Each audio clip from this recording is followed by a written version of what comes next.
ನಿಮ್ಮ ಒಂದು ಅರ್ಥಪೂರ್ಣವಾದ ಅಷ್ಟೇ ಅದೇ ನ್ಯಾಯಬದ್ಧವಾದ ಹೋರಾಟಕ್ಕೆ ನಾನು ನೈತಿಕ ಬೆಂಬಲ ಕೊಡಲು ಬಂದಿದ್ದೀನಿ.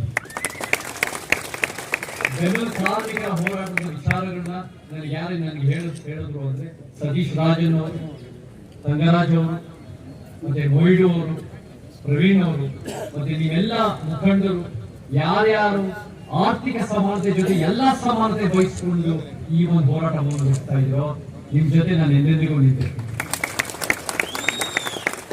ಸ್ನೇಹಿತರೆ, ನಾನು ಸಿನಿಮಾದಲ್ಲಿ ಕೆಲಸ ಮಾಡೋಣ, ಸಿನಿಮಾದಲ್ಲಿ ಬೇರೆ ಬೇರೆ ಭಾಷೆಗಳಲ್ಲಿ KGF ಬಗ್ಗೆ ದೊಡ್ಡ ದೊಡ್ಡ ಸಿನಿಮಾಗಳು ಮಾಡ್ಕೊಂಡು ಬಂದಿದ್ದಾರೆ. ಈ ಸಿನಿಮಾಗಳಲ್ಲಿ KGF ಚಿನ್ನದ ಗಡಿಗಳಾಗಿರ್ಬೋದು, KGF ವಿಚಾರಗಳಾಗಿರ್ಬೋದು ಬಹಳ ಜನ ಬಿಲ್ಡಪ್ ಮಾಡಿದ್ದಾರೆ. ಅದರಿಂದ ಏನೇನು ನಡೆದಿದೆ ಅಂದ್ರೆ, ಅದರಿಂದ ಸಿನಿಮಾದ ನಿರ್ಮಾಪಕರು, ನಿರ್ದೇಶಕರು, ನಾಯಕ ನಟರು ಬಹಳ ದುಡ್ಡು ಮಾಡ್ಕೊಂಡಿದ್ದಾರೆ. ದುರಂತ ಏನು ಅಂದ್ರೆ KGF ಪರಿಸ್ಥಿತಿ ಯಾವುದೇ ಕಾರಣಕ್ಕೂ ಅಭಿವೃದ್ಧಿ ಆಗಿದೆ. ಅದು ಒಂದು ದೊಡ್ಡ ದುರಂತ. KGF ದುಡ್ಡು ಮಾಡ್ಕೊಳ್ಳೋಕ್ಕೋಸ್ಕರ ಈ ಸಿನಿಮಾ ವ್ಯವಸ್ಥಿತ ಶಕ್ತಿಗಳು ಒಂದು ರೀತಿ ಬಳಸ್ಕೊಳ್ತಾರೆ ಹೊರತು KGF ಕಷ್ಟ ಆದಾಗ ಯಾರು ಕೂಡ ಬರಲ್ಲ. ಆದ್ರೆ ನಮಗೆ ಒಂದು ಅರ್ಥ ಮಾಡ್ಕೋಬೇಕು, ಕೋಲಾರ ಬಗ್ಗೆ ತಿಳ್ಕೋಬೇಕು ಅಂದ್ರೆ ಕೋಲಾರಿನ ಹೋರಾಟದ ಕಿಚ್ಚಿನ ಭೂಮಿ. ನಮಗೆ ಯಾವತ್ತಾದ್ರೂ ನಮ್ಗೆ ನ್ಯಾಯ ಸಿಕ್ಕಿದೆ ಅಂದ್ರೆ ಯಾರು ಮೇಲಿಂದ ಬಂದು ದಯಾ ದಾಕ್ಷಣ್ಯ ದಾನದಿಂದ ಬಂದಿಲ್ಲ, ತಳಮಟ್ಟದ ಹೋರಾಟದಿಂದ ಬಂದಿದೆ ಅನ್ನೋದು ಕೋಲಾರ ನಮ್ಗೆ KGF ಇಲ್ಲಿ ಭಾಷೆಯ ಸಮ್ಮಿಲನದ ಜೊತೆ ಹೋರಾಟದ ಕಿಚ್ಚು ನಾನು ಯಾಕೆ ಹೇಳ್ತೀನಿ ಅಂದ್ರೆ, ಅನೇಕರು ಅದು ಕಮ್ಯುನಿಸ್ಟ್ ಪಾರ್ಟಿಯಲ್ಲಿ ಯಾವ್ದಾದ್ರು ಕರ್ನಾಟಕದಲ್ಲಿ ಅಧಿಕಾರಕ್ಕೆ ಬಂದಿದ್ದಾರೆ ಅಂದ್ರೆ ಮೊದಲನೇ ಬಾರಿಗೆ ಅದು ಕೋಲಾರಲ್ಲೇ ನಾನು ಕೇಳ್ಪಟ್ಟಿದ್ದೀನಿ. ಅದೇ ರೀತಿ ರಿಪಬ್ಲಿಕನ್ ಪಾರ್ಟಿ ಆಫ್ ಇಂಡಿಯಾ, ನೀವೇ ಬಾಬಾ ಸಾಹೇಬ್ ಅಂಬೇಡ್ಕರ್ ಚಿತ್ರ ಇಟ್ಟಿದ್ದೀರಾ, ಅದು ಒಂದು ರೀತಿ ಫಸ್ಟ್ MLA ಬಂದಿದ್ದು ಕೂಡ ಕೋಲಾರದಲ್ಲಿ ಅಂತ ನಾನು ಕೂಡ ಕೇಳ್ತೀನಿ. ಇದು ನಮ್ಗೆ ಬಹಳ ಹೆಮ್ಮೆಯ ವಿಚಾರ. ಸ್ನೇಹಿತರೆ, ನಮಗೆ ಯಾವುದೇ ಒಂದು ಹೋರಾಟ ಬಂದರೂ ಕೂಡ ಆ ಹೋರಾಟ ನ್ಯಾಯಬದ್ಧವಾಗಿರ್ಬೇಕು ಅಂದ್ರೆ ಆ ಹೋರಾಟದ ಬೇಡಿಕೆಗಳು ನ್ಯಾಯಬದ್ಧವಾಗಿರ್ಬೇಕು. ನಿಮ್ಮ ಈ ಒಂದು ಹೋರಾಟದಲ್ಲಿ ನನಗೆ ಗೊತ್ತು ಮಾಡ್ಕೊಂಡಿದ್ದೀನಿ, ಮೊದಲನೇದಾಗಿ ವೇತನೆ ಅನ್ನೋದನ್ನ ರಿವಿಷನ್ ಪರಿಷ್ಕರಣೆ ಆಗಬೇಕು, ಅದು ನ್ಯಾಯಬದ್ಧವಾಗಬೇಕು. ಎರಡನೇದಾಗಿ, ಯಾಕಂದ್ರೆ ಇವಾಗ ಏನಾಗ್ತಾ ಇದೆ ಅಂದ್ರೆ, ಯಾರು ಅಲ್ಲಿ 1000ಗಿಂತ ಕಡಿಮೆ ಜನ ಪರ್ಮನೆಂಟ್ ಕಾಯಂ ಅಂತ ಇರ್ತಾರೋ ಅವ್ರ ಕೆಲಸಕ್ಕೆ 4 ಪಟ್ಟಿ ಜಾಸ್ತಿ ಸಂಬಳ ಬರುತ್ತೆ. ಆದ್ರೆ ಯಾರಿಗೆ ಕಾಯಂ ಆಗೋ, ಯಾರು ಗುತ್ತಿಗೆದಾರರು ಅಂತ ಬಂದಿರ್ತಾರೋ ಅವ್ರಿಗೆ 4 ಪಟ್ಟಿ ಕಮ್ಮಿ ಆಗುತ್ತೆ. ಇದು ಒಂದು ದೊಡ್ಡ ಅನ್ಯಾಯ. ನಮ್ಗೆ ಸಮವೇತನ, ಸಮಕ್ಷೇತ್ರಕ್ಕೆ ಸಮವೇತನ ಸುಪ್ರೀಂ ಕೋರ್ಟ್ ಹೇಳಿದೆ. ಮತ್ತೆ ಮುಖ್ಯವಾಗಿ ಸಂವಿಧಾನದ ಪೀಠಿಕೆಗಳ ಸಮಾನತೆ ಅಂತ ಏನ್ ಹೇಳ್ತಾರೋ ಅದೇ ಒಂದು ಸಮವೇತನಕ್ಕೆ, ಸಮ ಕೆಲಸಕ್ಕೆ ಸಮವೇತನ ಸಿಗಬೇಕು. ಹಾಗೆ ನಿಮ್ಮ ಹೋರಾಟ ನಿಮ್ಮ ಒಂದು ರೀತಿ ಕಾಯಂ ಆಗಬೇಕಾಗಿರ್ಬೋದು, ನಿಮಗೆ ಒಂದು ಗ್ರಾಚ್ಯುಯಿಟೀಸ್ ಆಗಿರ್ಬೋದು, ಇದೆಲ್ಲ ಕೂಡ ನ್ಯಾಯಬದ್ಧವಾದ ಹೋರಾಟ. ಸೊ ನಾನು ಎಂದೆಂದಿಗೂ ನಿಮ್ಮ ಜೊತೆ ಇದ್ದೀನಿ. ನೀವು ಎಷ್ಟೋ ದಿನಗಳು ನೀವು ಒಂದು 5ನೇ ತಾರೀಕಿಂದ ಹೋರಾಟ ಮಾಡ್ತಾ ಇದ್ದೀರಾ. ಮತ್ತೆ ಮುಖ್ಯವಾಗಿ ಜನ ನಿಮ್ಗೆ ನಾವು ನ್ಯಾಯ ಒದಗಿಸ್ತೀವಿ ಅಂತ ಹೇಳ್ತಾ ಇದ್ದಾರೆ.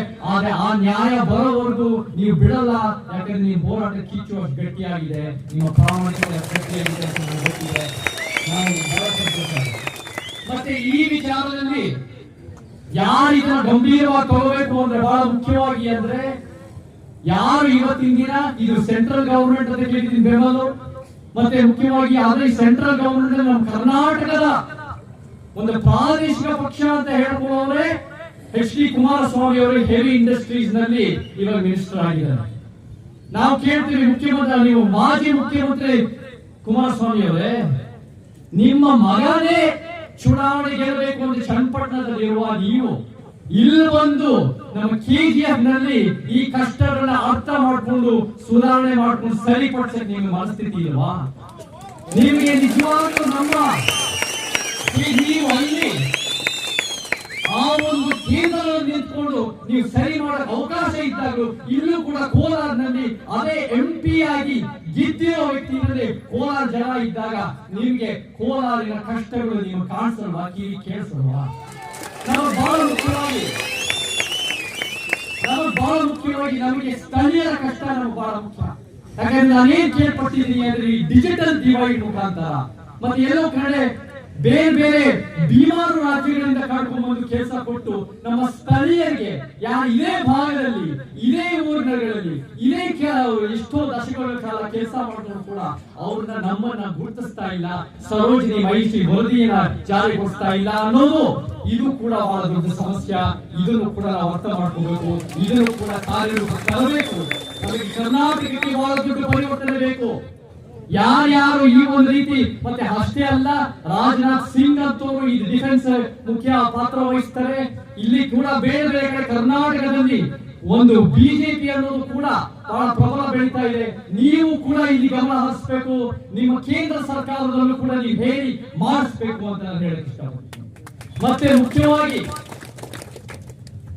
ನಮಗೆ ಕಾರ್ಮಿಕರ ವಿಚಾರಗಳು, ಶ್ರಮಜೀವಿಗಳ ವಿಚಾರಗಳು ನಾನು ಎಲ್ಲಿಂದ ಸ್ಫೂರ್ತಿ ಪಡ್ತಿದ್ದೀನಿ ಅಂದ್ರೆ ಅದು ಶರಣ ಚಳವಳಿ, ಬಾಬಾ ಸಾಹೇಬ್ ಅಂಬೇಡ್ಕರ್ ತಂದೆ ಪೆರಿಯಾರನ ಹೋರಾಟಗಳು. ಶರಣ ಚಳವಳಿನಲ್ಲಿ ಏನಿದೆ? ಶರಣ ಚಳವಳಿ ಕಾಯಕವೇ ಕೈಲಾಸ ಅಂತಾರೆ. ಕಾಯಕವೇ ಕೈಲಾಸ ಅಂದ್ರೆ ಬರೀ ಭಾಷಣ ಕೊಯ್ಯೋದಷ್ಟೇ ಅಲ್ಲ, ಕಾಯಕವೇ ಕೈಲಾಸ ಅಂದ್ರೆ ಸರಿ ಸಮಾನವಾದ ಘನತೆ IAS KS ಮಾಡೋರು ನಿಮ್ ಕೆಲಸ ಮಾತ್ರ ಶ್ರೇಷ್ಠ, ಆದ್ರೆ ನಮ್ಮ ಕೆಲಸಗಳು ಎಲ್ಲ ಒಂದ್ ಕಡೆ ಕನಿಷ್ಠ ಅನ್ನೋ ಒಂದು ಅರ್ಥವಾಗುತ್ತೆ. ಆದ್ರೆ ಯಾವುದೇ ಕಾರಣಕ್ಕೂ ಶ್ರಮ ತತ್ವದ ಒಪ್ಪಲ್ಲ. ಆ ಒಂದು ಆರ್ಥಿಕ ಸಮಾನತೆ, ಶ್ರಮದ ಸಮಾನತೆ ಪ್ರತಿಯೊಬ್ಬರ ಕೆಲಸನೂ ಬಹಳ ಮುಖ್ಯವಾಗಿದೆ. ನಿಜವಾಗ್ಲೂ ಹೇಳಬೇಕು ಅಂದ್ರೆ ಒಂದು ಎಕ್ಸಾಮ್ ಮಾಡೋರು ಅಥವಾ ಒಂದು ಸಿನಿಮಾ ಕ್ಯಾಮರಾ ಮುಂದೆ ನಟನೆ ಮಾಡ್ಕೊಂಡು ಇಷ್ಟೊಂದು ಬಿಲ್ಡರ್ ಸಿಗುತ್ತೆ. ದಿನನಿತ್ಯ ಬಂದು ಬೆವರು ಸುರಿಸಿ ಕೈಯಿಂದ ಕೆಲಸ ಮಾಡಿ ಫ್ಯಾಕ್ಟರಿನಲ್ಲಿ, ಕೂಲಿನಲ್ಲಿ, ಜಮೀನುಗಳಲ್ಲಿ, ಸಿಮೆಂಟ್ ಅಲ್ಲಿ ಬೇರೆ ಕೆಲಸ ಮಾಡೋದು ಎಷ್ಟು ಕಷ್ಟ ಅನ್ನೋದು ನಮಗೂ ಗೊತ್ತು, ನಿಮಗೂ ಗೊತ್ತು. ಸೊ ಆ ನಿಟ್ಟಿನಲ್ಲಿ ಕೆಲಸದ ಸಮಾನತೆ ಬಹಳ ಮುಖ್ಯ. ಮತ್ತೆ ಬಾಬಾ ಸಾಹೇಬ್ ಅಂಬೇಡ್ಕರ್ ಕೂಡ ಅವ್ರು ಯಾವಾಗ ಲೇಬರ್ ಮಂತ್ರಿಯಾಗಿದ್ದಾಗ ಬಹಳ ಉತ್ತಮವಾದ ಯೋಜನೆಗಳು ತರ್ತಾರೆ.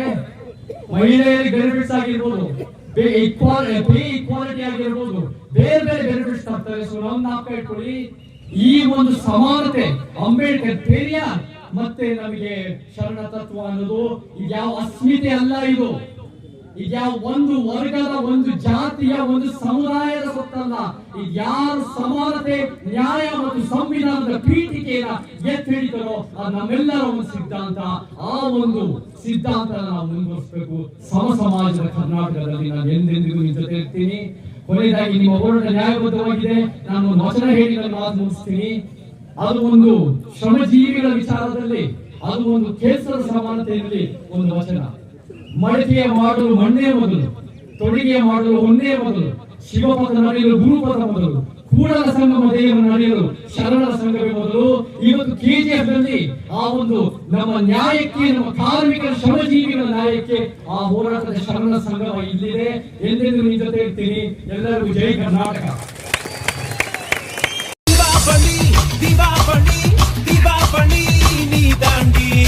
ஆரம்பிக்கலாங்களா?